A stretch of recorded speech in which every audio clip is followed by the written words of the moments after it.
Howdy, folks. Radical Russ, your red state refugee here, and I just got to take a moment to rant about the deadly, well-regulated militia. I woke up this morning to find a video from a student in a locked down auditorium at the University of North Carolina, where for the second time this semester, and it only started like a week or two ago, second time this school year that they've been on lockdown from having a school shooter on campus. And this is America's great shame right now. The rest of the world looks at us and our gun violence as if we're just absolutely mad. According to the Gun Violence Archive, a mass shooting, which they define as 4 or more people being shot, and that's not necessarily killed, 4 or more people got shot. There have been 470 mass shootings this year. We are on day 257 of the year. We get more than one mass shooting a day in this country. And there's been over 600 mass shootings a year for the past 3 years. We're at almost 2 mass shootings a day in this country. And that's not even counting the people that, again, not 3 or less, 3 people getting shot or less isn't being counted here. One person shooting another person isn't being counted here. This is 4 or more people being shot at a time, twice a day in the United States. It's gotten to the point now where guns are the leading cause of death for children in the United States. Not car wrecks, not poisonings, not accidents, not injuries, not diseases, not cancer. Guns are killing more of our kids than anything else. Even when you look at the bluest of the blue states with the best gun laws and the lowest rates of child death, according to those guns, the best state in the United States, New York State, about 2 per 100,000 kids dying from guns, is 3 times worse than the worst like country, Canada, where it's 0.6. So we're triple the deaths in our best state.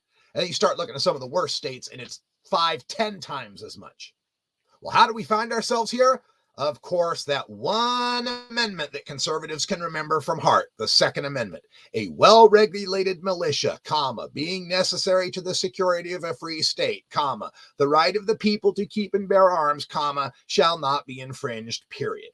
And of course, even if they have all 4 of those parts memorized, they really only care about the last 2.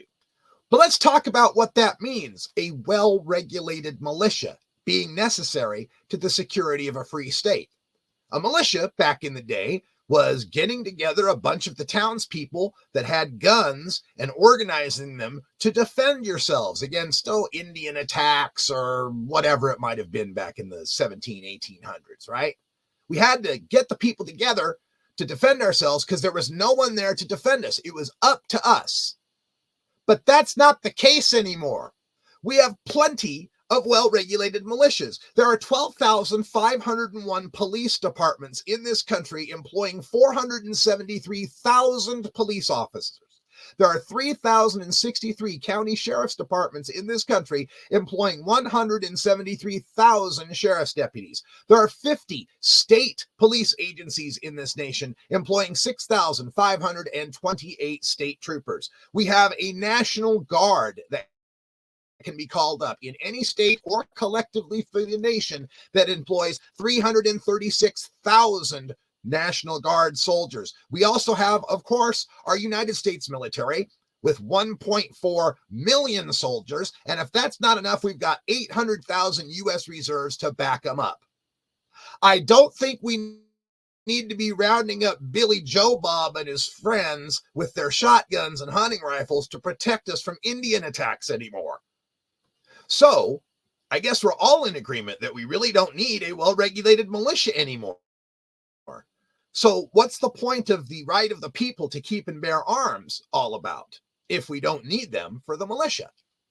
Well, I would go back to the Declaration of Independence, which stated that we have a right to life, liberty, and the pursuit of happiness. Now, the courts have understood that nothing in the Declaration of Independence is determinative in law, right? It's just kind of our founding document and sort of our ethos or our how we think of ourselves.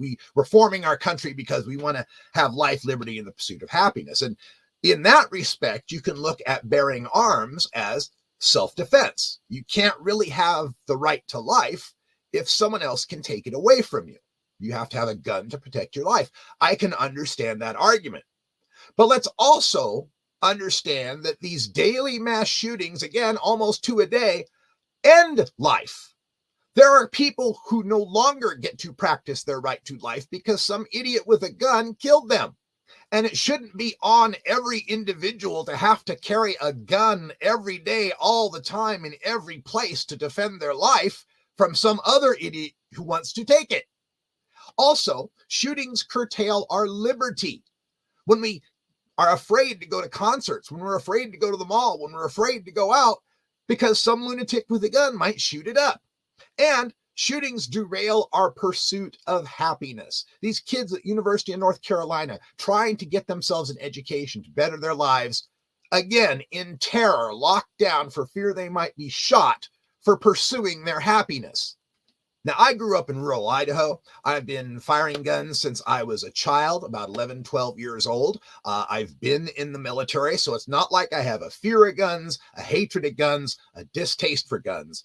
But I respect guns. I look at guns as what they are, a tool to kill something.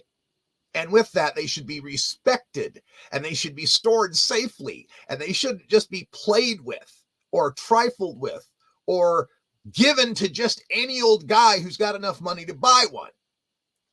But for so many of the guys that I grew up with, and I'm speaking, of course, for, straight, white, cisgender, Gen X guys like me, the gun is a symbol. It's a freedom totem. A gun is the ultimate man card that says, you can't tell me what to do. If it really comes down to it, and I don't want to do something, I can stop you from making me do it. You can't tell me what to do. And it's a mindset that I find, especially among conservatives, that values power over cooperation.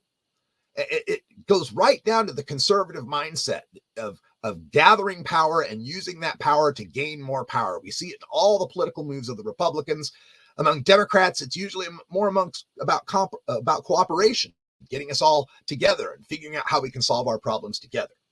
And it's this fear among men, this fear of impotence, this fear that they might be somewhere with their family, at a store, at a restaurant, and some madman comes in with a gun, tells them all to get on the floor because he's robbing the place. And it's that fear that you'd be helpless, laying there on the floor, subject to the whims of the madman with the gun, who might kill you. And doggone it, if only you had your gun, you could have done something about it. But if he didn't have his gun, you wouldn't have had to do anything about it in the first place. It's all a part of this culture of death. It's so funny they call themselves pro-life when everything about them is a culture of death. You see it in their iconography with the Punisher skull on their pickup. Every time I see that Punisher skull, I just think, I love death. Death is great. I love skulls and death and skeletons and death and death and death. And their little AR-15 pins. I love death. I love the machine that can cause death. I love the machine that can kill. Hell, their whole religion is wrapped up in death. The cross is a symbol of an ancient Roman execution torture device. So what do we do to get these guys, because they're the impediment, what do we do to get over the hump, to get them on the side of doing something, anything, to deal with our 2 mass shootings a day? Well, I've long had this idea that the only way we're going to get the macho guys on our side is to use their macho against them. And my thought about this is that we need to bring back the first 2 clauses of the Second Amendment, the well-regulated militia being necessary to the security of a free state. And with that, I would create what I call a county militia. Create something called the county militia. Now, it wouldn't be as serious as the National Guard, right? The National Guard, you got to meet, a weekend a month, 2 weeks a year. You got to wear, your BDU uniforms and shine your boots, and you have rank, and you got to salute, and there's the Uniform Code of Military Justice. Nothing that serious. Because if the macho guys wanted that, they would have joined the National Guard or the Army. Or maybe they did in the past, and now they're retired and they don't want to do that no more. But set up a county militia with at least some requirements. Maybe they meet once a quarter, right? Once every 3 months, the county militia meets. And the county militia does disaster prep and safety drills and marksmanship. And importantly, a psychological evaluation to make sure you haven't flipped your lid and you're still okay to be part of the county militia. Once we come up with this county militia, then we go about tying your possession of certain arms to your membership in the county militia. Any arms that have a magazine, like an AR-15 or an Uzi pistol or anything with a magazine, a 9mm pistol with a magazine, anything with a magazine, that's militia arms. And you got to be part of the county militia to own that thing. Now, revolvers, rifles, shotguns, those are for self-defense. That's for any old civilian to have. And we got to set up the macho in this. There's got to be a marketing with this, like, this is your man card. You're part of the county militia. You have signed up to defend your friends and neighbors in the case of an insurrection or a civil outbreak or a disease or a flood or whatever it might be. You know, the same kind of marketing we do with the National Guard when there's a disaster, but localized. You know, you're going to be protecting the Piggly Wiggly. You're going to be protecting your own home streets. And there will have to be a level of accountability to this, some sort of organization, but I would try to keep it as self-organized as possible, like the original 1800s militias, not directed from the government necessarily, because that's going to get the macho guys to say it's all a fix and it's all the deep state or whatever. Let them self-organize, but have some sort of level of accountability. They got to report, you know, those psych evaluations. They have to score so high on their marksmanship, so on. In order to keep their militia card. Now, it's not going to be easy to do this because of the Supreme Court precedents that have happened, especially since the Brown decision that said our firearms laws have to be in comporting with our nation's history and traditions. It's going to take some work. But so did overturning Roe v. Wade. When Roe v. Wade happened, this was a disaster for the conservative mindset. The idea that women could be freed from their role as subservient baby makers? Oh my God, it blew their minds. But they put together a plan. They put together a Federalist Society that came up with lists of judges that they knew would be in the pocket for overturning Roe v. Wade. They pushed and pushed and pushed incrementally with law after law designed to restrict access to abortion, laws that were designed to go through conservative circuit courts, to come up to the Supreme Court, to come up with the decisions we have today that has left about 13 of our United States as handmaid states, where women are treated as mere baby vessels with no say in the matter. It took them 50 years. It might take us the same kind of time to do anything about the Second Amendment, but we need to start strategizing and thinking that way with some sort of long-term incremental plan. And again, like using the macho against the guys to get them in this county militia, let's use that history and traditions part of the recent decisions to start attacking the arms. Because it's always struck me as a little odd that our laws regarding our firearms have to comport with our nation's history and traditions, but the firearms themselves don't. Let's use that history and traditions against them. Let's reset it so that arms has a definition as it had back in the 1800s. There were no arms with magazines. There were little bullet balls and load them yourself kind of guns and shotguns, all that stuff, pistols, revolvers. There were no magazines. So we need to come up with some incremental court cases to wind through the courts and eventually get to our Federalist Society list of pro-gun control judges that we eventually come up with to reset it that arms have no magazines. We establish that county militia.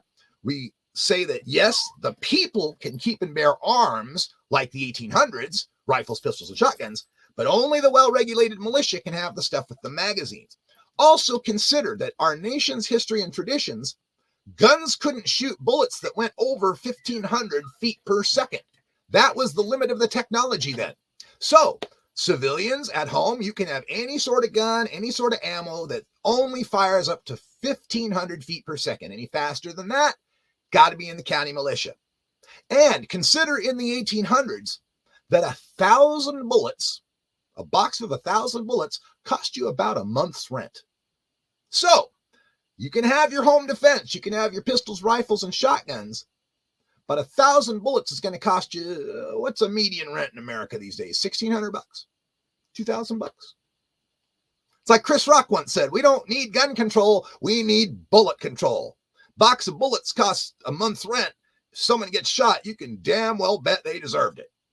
I do have some hope that this younger generation, this generation since Columbine that has grown up with the specter of school shootings and active shooter drills is going to be the catalyst of this change, that they could start this 50-year plan to finally address the Second Amendment and bring it into some sort of modern reality.